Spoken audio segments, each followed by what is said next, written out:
So welcome to part 3। তো তোমরা আগের পার্টে দেখেছিলে পুজো দেওয়া অবধি। পুজো দেওয়ার পর লাঞ্চ করে রেডি হয়ে আমরা বেরিয়েছিলাম মানাগাঁওয়ের উদ্দেশ্যে। তো যাওয়ার পথে বরফ দেখেছিলাম। আর মানাগাঁও না বলে ইন্ডিয়ার ফার্স্ট ভিলেজ।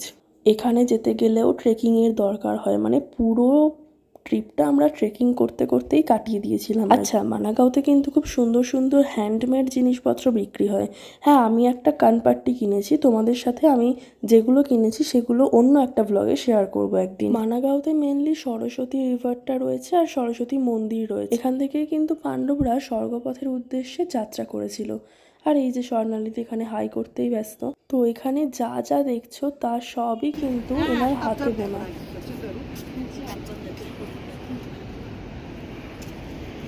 कैसे कर लेते हो आप इतनी जल्दी? बुनाई हो रही है इसका। क्या?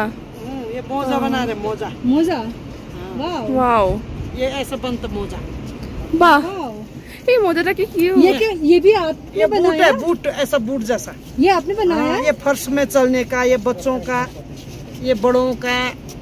ये ऐसा बहुत सुंदर, बहुत सुंदर। बहुत सुंदर है और आप भी बहुत हाँ, खूबसूरत हो।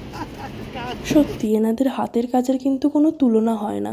আর এতটা কষ্ট করে বানায়, তাও রিজনেবল প্রাইসেই কিন্তু বিক্রি করে। এখানে কানপাট্টিগুলো 150 রুপিসে বিক্রি করছিল, কিন্তু এগুলোর আসল প্রাইস কিন্তু 100 রুপিস। ঠিক আছে, তো তোমরা একটু বললেই সেটা ওনারা করে দেবেন 100 রুপিসে, কারণ হরিদ্বারেও তোমরা কানপাট্টি কিন্তু 100 রুপিসেই পাবে। তো এইটা ছিল সরস্বতী রিভার, আর সামনেই সরস্বতী মন্দির। এই যে সরস্বতী নদীর যেখানেই উৎপত্তি সেখানেই কিন্তু সে মিলিয়ে গেছে। তো তারপর আর একটু ওপরের দিকে উঠে আমরা খুব সুন্দর একটা জায়গায় গেছিলাম, যেখানে অনেক রিলস আর ভিডিও আমরা বানিয়েছি, ফটো তুলেছি। আর হ্যাঁ, অবভিয়াসলি সবকিছু করার পর প্রাকৃতিক সৌন্দর্যটাকে খুব ভালোভাবে উপভোগ করেছি। এত সুন্দর সুন্দর জায়গা যে পৃথিবীতে এক্সিস্ট করে সেটা হয়তো এখানে না গেলে আমি বুঝতেই পারতাম না।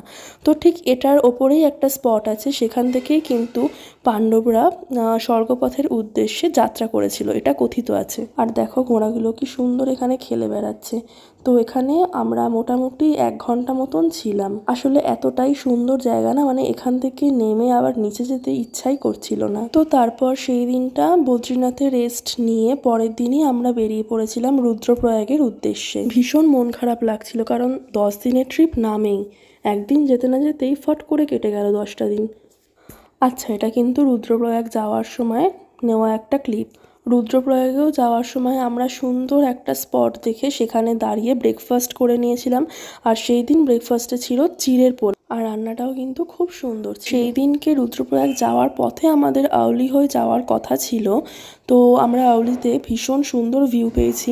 ত্রিশূল পর্বত, বদ্রীনাথের পাশের পাহাড়, নন্দাদেবী পর্বত সব আমরা ভীষণ ভালো করে দেখতে পেয়েছি, কারণ আকাশ ভীষণ ক্লিয়ার ছিল। তোমাদেরকেও দেখাবো। তো এই যে স্টপটা, এই স্টপটার কথাই বলছিলাম, এখানে দাঁড়িয়েই আমরা ব্রেকফাস্ট করে নিয়েছিলাম। আউলিতে আমার স্টে করার খুব ইচ্ছা ছিল, আশা করি পরে সেটা করতে পারবো, এবারে তো হলো না। তো এই যে এইটা হচ্ছে ত্রিশূল পর্বত। তো এইটা দেখছো, এইটা হচ্ছে বদ্রীনাথের পাশের পাহাড়টা। ভিউটা জাস্ট দেখো কি অসাধারণ, তাই না? আর এটা হচ্ছে নন্দাদেবী পর্বত। নন্দাদেবীর পাশের পাহাড়টার নাম আমার আপাতত ঠিক ভালো করে মনে আসছে না এখন।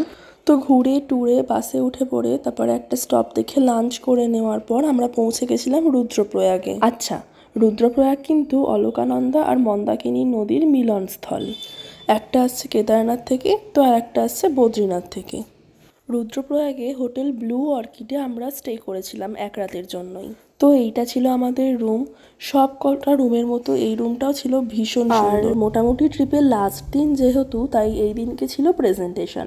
এটা অ্যাকচুয়ালি এডুকেশনাল এক্সকারশন। তো মানে তুমি যা যা দেখলে, যা যা এক্সপিরিয়েন্স করলে, যা যা নলেজ গেইন করলে, সেটার ওপরই তোমাদের একটা প্রেজেন্টেশন দিতে হবে, যদিও টপিক দিয়ে দেওয়া হয়।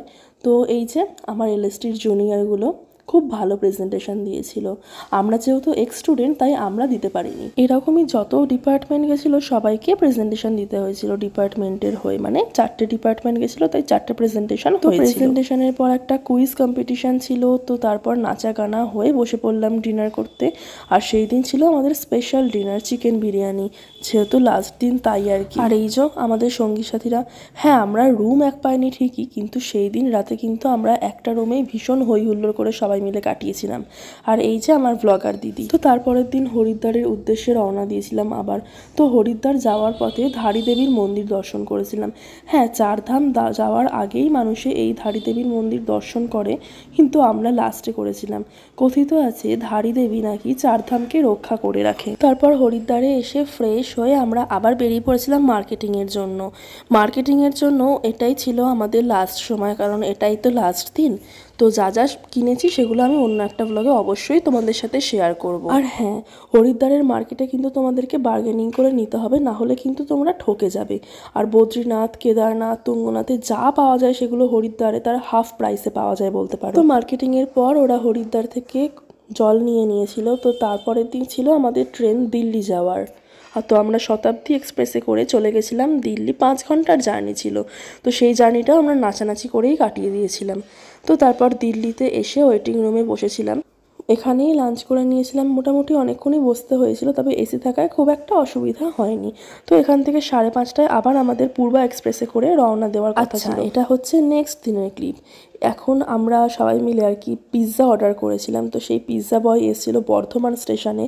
আর দেখো, পিৎজা আনার জন্য সবার ভিড়, যেন বরযাত্রী এসছে। তো মোটামুটি ওখানে একটা পিৎজা পার্টি হয়ে গেছিলো আর কি। আর সবার মুখের খুশিটা দেখেছো? তো তারপর বিকেল 5টা নাগাদ পৌঁছে গেলাম হাওড়ায়। আমাকে বাবা নিতে এসেছিলো। তো আর কি, ডেইলি জীবনে ফিরে যাওয়া। তবে এইটা আমার লাইফের আপাতত বেস্ট। আর তোমাদের উত্তরাখণ্ড ট্রিপের এই পার্টগুলো কেমন লাগলো কমেন্ট বক্সে জানাতে ভুলো না কিন্তু। Bye bye.